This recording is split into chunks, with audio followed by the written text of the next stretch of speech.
Hello students, कैसे हैं आप लोग। आई होप आप लोगों की पढ़ाई बहुत अच्छी चल रही होगी। देखिए, आप लोगों को पता है कि हम लोग एडीओ 2025 के लिए कुछ महत्वपूर्ण क्वेश्चन जो है वो सॉल्व कर रहे हैं, जिसमें हिंदी के सेक्शन के हम लोग महत्वपूर्ण क्वेश्चन सॉल्व कर रहे हैं और 5 क्लासेस हो चुकी है। अगर आप लोगों ने वो 5 क्लासेस नहीं देखी होगी तो एडीओ की प्लेलिस्ट में जाकर देख सकते हैं। चलिए शुरू करते हैं। देखिए, लिखा है भाई बहन में कौन सा समास है। बताइए, भाई बहन में कौन सा समास है। ऑप्शन नंबर ए द्वंद्व, ऑप्शन नंबर बी बहुव्रीहि, ऑप्शन नंबर सी द्विगु, ऑप्शन नंबर डी तत्पुरुष। तो याद रखिएगा, भाई बहन में द्वंद्व समास है। कौन सा समास है? द्वंद्व समास। क्यों द्वंद्व समास है? क्योंकि यहाँ पर बेसिकली क्या लगा है, भाई और बहन। आप लोगों को पता है उसको बहन और पढ़ते हैं, ठीक है। ये क्या हो जाएगा, भाई और बहन। तो जनरली जहां पर संबंध सूचक शब्द जो है वो जुड़े होते हैं वहां पर क्या होता है, द्वंद्व समास होता है। आगे देखते हैं। देखिए, अगला क्वेश्चन है, वनवास में कौन सा समास है। तो वनवास में कौन सा समास है बताइए, तत्पुरुष, कर्मधारय या फिर द्वंद्व या फिर बहुब्रीहि। बताइए, आप लोग गैस कीजिए। बिल्कुल करेक्ट, वनवास में तत्पुरुष समास है। और तत्पुरुष में आप लोगों को पता है कि तत्पुरुष के भी कितने भेद होते हैं बताइए, 6 भेद होते हैं, ठीक है। 6 भेदों में अगर बोला जाए इसमें कौन सा तत्पुरुष है तो इसमें कौन सा तत्पुरुष होगा, संप्रदान तत्पुरुष। संप्रदान में आप लोगों को पता है लिए का प्रयोग होता है, ठीक है। तो वनवास मतलब वन के लिए वास या फिर वन में वास, ठीक है। आगे देखिए, पंचवटी में कौन सा समास है। बताइए, पंचवटी में कौन सा समास है। तो याद रखिएगा, पंचवटी में कौन सा समास है बताइए। यहाँ पर पंच यानी संख्यावाचक शब्द का प्रयोग हुआ है, तो यहाँ पर कौन सा समास होगा, द्विगु समास होगा। फिर देखिए, पीताम्बर में कौन सा समास है बताइए। तो याद रखिएगा, पीताम्बर में बहुव्रीहि समास है। और मैंने बताया है, जो समास की मैंने क्लास करवाई है आप लोग उसको जाकर देख सकते हैं। पहले थ्योरी क्लास को कंप्लीट कीजिए, फिर इस क्लास में आकर इस क्लास को देखिए, तब आप लोगों को ज़्यादा समझ में आएगा। क्योंकि मैंने बताया है कि बहुव्रीहि समास जो है उसमें एक विशेष अर्थ लिया जाता है। पीताम्बर यानी पीत है अंबर जिसका, कृष्ण भगवान को बोलते हैं, ठीक है। तो पीत है अंबर जिसका यानी कि कृष्ण भगवान। तो इसका जो अर्थ है पीताम्बर का, वह कृष्ण भगवान से लिया जाता है, ठीक है। तो यह क्या हो जाएगा, बहुव्रीहि समास हो जाएगा। अगला क्वेश्चन देखिए, नरोत्तम में कौन सा समास है। बताइए, नरोत्तम में कौन सा समास है। तो याद रखिए, नरोत्तम में कौन सा समास है। ऑप्शन नंबर बी कर्मधारय समास है नरोत्तम में। कर्मधारय समास क्या होता है बताइए। मैंने बहुत बार पढ़ाया है, आप लोग पिछली क्लासेस नहीं देख रहे हैं तो आप लोग अपने पैर पर कुल्हाड़ी मारने का काम कर रहे हैं। मैंने थ्योरी में बहुत सारी क्लासेस बहुत विस्तार से पढ़ाई है समास की, संधि की। वो सारी क्लासेस देख के फिर आप लोगों को ये क्लास करना है। देखिए, सबसे पहली बात तो जो कर्मधारय समास होता है, जिसमें बेसिकली समस्त पद का जो उत्तर पद होता है वो समान होता है और पूर्व पद एवं उत्तर पद में उपमान उपमेय का जो है वो संबंध विशेष होता है। जैसे यहाँ पर लिखा है नरोत्तम, इसमें क्या है, कर्मधारय समास है। अब देखिए, यहाँ लिखा है आजन्म शब्द जो है वो किसका उदाहरण है। तो याद रखिए, अवयवी भाव समास का। इसमें क्या होता है ना कि पहला पद जो होता है वो अवयव होता है और दूसरा पद जो होता है वो प्रधान होता है। और आपको ये याद रखना है कि आजन्म का जो बेसिकली मतलब होता है वो होता है जन्म से लेकर। तो इसका जो करेक्ट आंसर हो जाएगा वो हो जाएगा ऑप्शन नंबर ए, अवयवी भाव समास। आगे देखिए, युधिष्ठिर में कौन सा समास है। बताइए, युधिष्ठिर में कौन सा समास है, अलुक। फिर उसके बाद देखिए क्या लिखा है, गगनचुंबी में कौन सा समास है। तो गगनचुंबी में तत्पुरुष समास है। फिर उसके बाद देखिए, त्रिफला में कौन सा समास है। बताइए, तो त्रिफला में कौन सा समास है। बिल्कुल करेक्ट, द्विगु समास है। क्यों? क्योंकि यहाँ पे त्रि यानी 3 संख्यावाचक शब्द का जो है वो प्रयोग हुआ है। तन मन धन में कौन सा समास है। बताइए, तन मन और धन में कौन सा समास है। तो द्वंद्व समास है, क्योंकि तीनों क्या है, आपस में संबंध सूचक शब्द से जुड़े हुए हैं। फिर उसके बाद देखिए लिखा है चक्रपाणी में कौन सा समास है। बताइए, चक्रपाणी में कौन सा समास है। मैंने ये वाला भी पढ़ाया है आप लोगों को थ्योरी क्लासेस में। चक्रपाणी मतलब क्या होता है, चक्र है पाणी में जिसके, यानी पाणी मतलब हाथ, हाथ में क्या है, चक्र है। बताइए, इसका अर्थ क्या होता है, विष्णु, यानी कि यह एक विशेष अर्थ दे रहा है, यानी कि कौन सा समास होगा? बहुव्रीहि समास होगा। आगे देखिए क्या लिखा है, पाप पुण्य में कौन सा समास है? तो पाप और पुण्य जो है वो आपस में संबंध सूचक शब्द से जो है वो जुड़े हुए हैं, तो संबंध सूचक चिन्ह का यहाँ पर प्रयोग हुआ है, इस वजह से यहाँ पर क्या हो जाएगा? बताइए, द्वंद्व समास हो जाएगा। अब देखिए निशाचर, निशाचर में कौन सा समास है बताइए? तो निशाचर में तत्पुरुष समास होगा। कौन सा तत्पुरुष समास होगा? बताइए कौन सा तत्पुरुष समास होगा निशाचर में? तो ये होगा कर्म तत्पुरुष। क्या होगा? कर्म तत्पुरुष। क्योंकि देखिए निशाचर का मतलब क्या होता है? रात में जगने वाला या रात को जगने वाला। तो ये जो को का प्रयोग यहाँ पर हो रहा है, रात को जगने वाला, यह क्या हो जाता है? बताइए क्या हो जाता है? कर्म तत्पुरुष हो जाता है। आगे देखिए चौराहा में कौन सा समास है? बताइए चौराहा में कौन सा समास है? तो चौराहा में द्विगु समास है, क्योंकि चौ यानी चार का यहाँ पर प्रयोग है जो हुआ है। ठीक है, फिर है दशमुख में कौन सा समास है? तो दशमुख में बहुव्रीहि समास है, यानी दशमुख है जिसके, यानी कि रावण। दशमुख है जिसके रावण। आगे देखिए सुपुरुष में कौन सा समास है? तो सुपुरुष में कौन सा समास है? कर्मधारय समास है। फिर देखिए विशेषण और विशेष्य के योग से कौन सा समास बनता है? तो आप लोगों को बता दूं कि विशेषण और विशेष्य के योग से कर्मधारय समास बनता है। इसी वजह से सुपुरुष मतलब क्या होता है? सु मतलब होता है अच्छा। सु मतलब क्या होता है?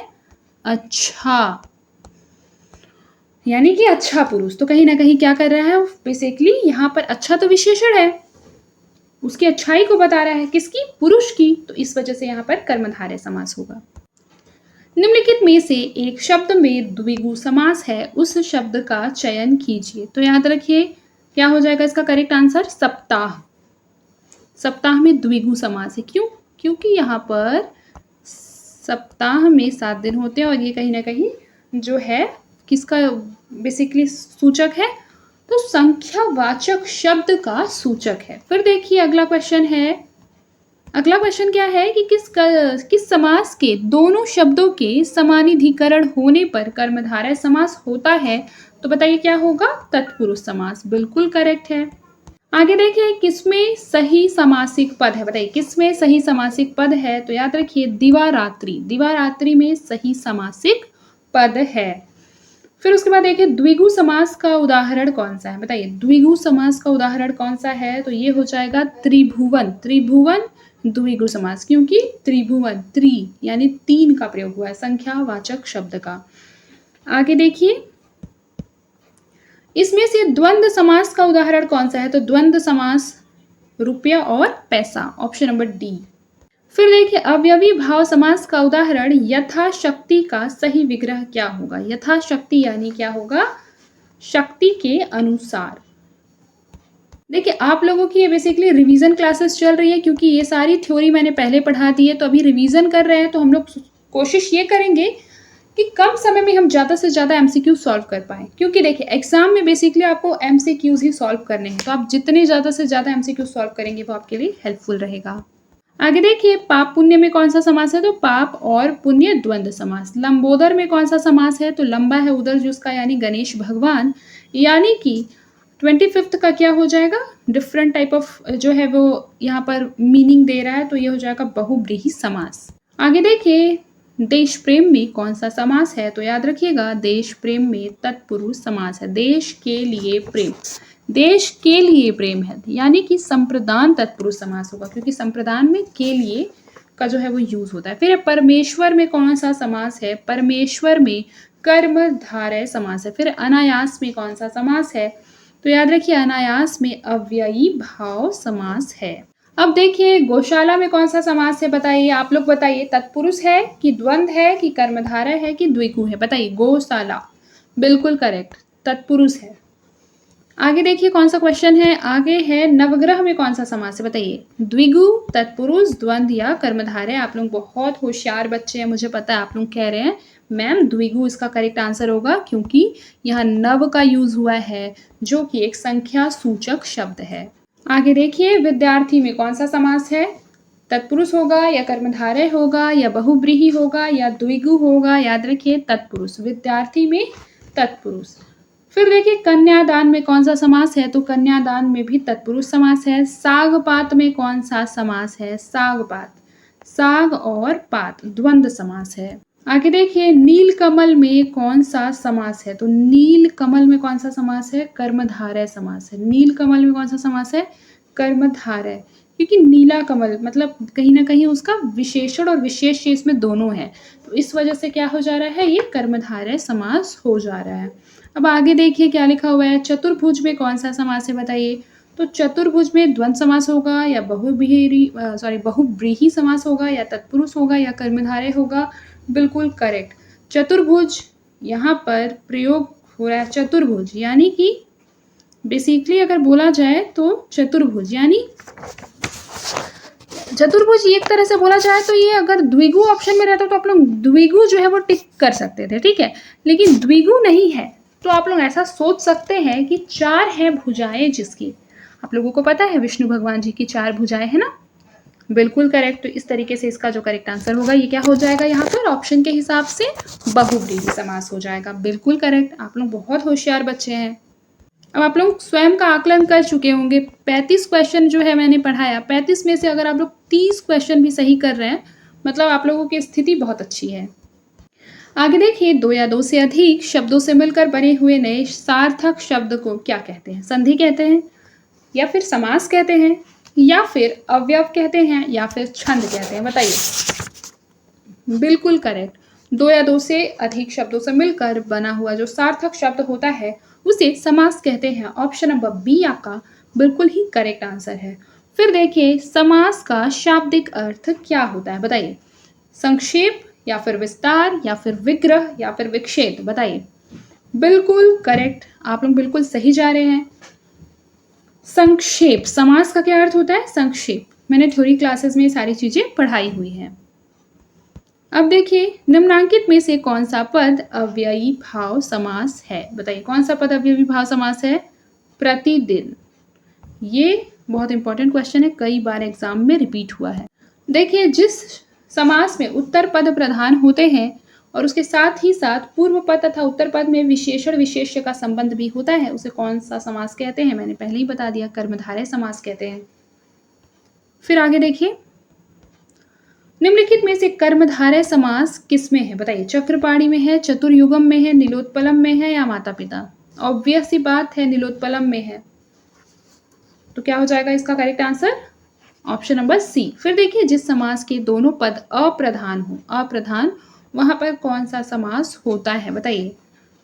बहुत इंपॉर्टेंट क्वेश्चन है, तो याद रखिए दोनों ही पद जो है वो अप्रधान होते हैं और वह क्या देता है, उस स्थिति में विशेष अर्थ देता है। यहाँ पर जो है वो बहुब्रीहि समास होता है। क्या होता है, बहुब्रीहि समास होता है। आगे देखिए जितेंद्रिय में कौन सा समास है, बताइए। जितेंद्रिय, जितेंद्रिय में कौन सा समास है, बहुब्रीहि समास है। जितेंद्रिय का मतलब आप लोग क्या समझते हैं, मुझे बताइए तो। कोई बता सकता है क्या जितेंद्रिय का मतलब क्या होता है? मतलब बेसिकली उसने क्या कर लिया हो, विजय पाली हो। किस पर विजय पाली हो, अपने इंद्रियों पर, उसको बोलते हैं जितेंद्रिय। यह विशेष अर्थ दे रहा है, इस वजह से क्या हो जाएगा, बहुब्रीहि समास हो जाएगा। आगे चलते हैं, आगे देखते हैं क्या लिखा है। देवासुर में कौन सा समास है, बताइए। देवासुर में कौन सा समास है, बिल्कुल करेक्ट, आप लोग बहुत सही जा रहे हैं। देवासुर मतलब क्या हो जाएगा, देव और असुर। आपके लिए तो मैंने बहुत इजी कर दिया क्वेश्चन को। अब बताइए क्या होगा, बिल्कुल करेक्ट, द्वंद्व समास होगा। अब देखिए अगला क्वेश्चन है देशांतर में कौन सा समास है, तो देशांतर में तत्पुरुष समास है। आगे देखिए दीनानाथ में कौन सा समास है, तो दीनानाथ में कर्मधारय समास है। फिर उसके बाद देखिए क्या लिखा है, मुख दर्शन। मुख दर्शन में कौन सा समास है, तो मुख दर्शन में तत्पुरुष समास है। बेसिकली यहाँ पर क्या होगा, मुख का दर्शन। क्या होगा, मुख का दर्शन, यानी कि यहाँ पर संबंध तत्पुरुष है। कौन सा तत्पुरुष है, संबंध तत्पुरुष। इसको आप लोग नोट कर लीजिए, ठीक है, बहुत इंपॉर्टेंट है क्योंकि। फिर देखिए कौन सा शब्द बहुब्रीहि समास का सही उदाहरण है, बताइए। इसमें से बहुब्रीहि कौन सा हो जाएगा, निशिदीन, त्रिभुवन, पुरुष सिंह या फिर पंचानन। तो पंचानन जो है वो बहुव्रीहि समास हो जाएगा। पंचानन का अर्थ कोई बता सकता है क्या? आप लोग तो बहुत होशियार बच्चे हैं, बता सकते हैं। बताइए क्या होता है पंचानन का अर्थ? चलिए इसको आप लोग अपने होमवर्क के लिए रख लीजिए, कमेंट बॉक्स में मुझे बताएंगे, ठीक है, कि पंचानन का क्या अर्थ होता है। आज के लिए बस इतना ही, मिलते हैं नेक्स्ट क्लास में। तब तक के लिए अपना ख्याल रखें और मन लगाकर पढ़ाई करते रहें।